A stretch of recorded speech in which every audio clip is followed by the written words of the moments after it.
onnitteluksi murheellisen alun tähän MM-finaaliin. Saa 10, Kanada 3. Aika harvoin missään ikäluokassa Kanadan maajoukkueelle 10 tehdään. Suomella on paikka ja sieltä tulee maali 2-0. Sompi iskee maalin kulmalta. Kiekko maalin taakse, Kuokkanen röyhkeästi maalin eteen ja sieltä taustalta tulee apu numero 20. Maalisisuksiin ja hyvä karvaus jälleen Suomelta. Sieltä laukoo ja Tuulola tekee Suomelle 3-0. Ruotsilla rauha, mutta ei ole kauaa. Tuulola tulee, hakee kiekon. Ja nyt voltti lähtö toiseen suuntaan. Puljujärvi levittää. Kuokkanen, Puljujärvi pääsi yksin läpi ja tekee maalin! 4-0 Suomelle!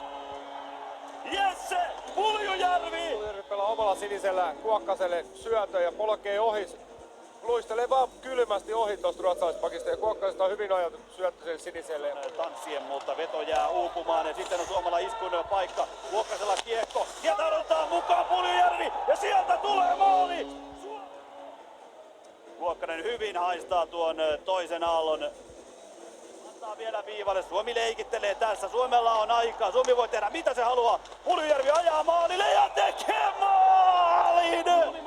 Maailman mestaruutta. Upskeikka! Otsikoista aikaa myöten, mutta se mitä tänään tapahtuu, tätä ei kukaan heiltä vie pois 100-vuotiaiden MM-kisoissa.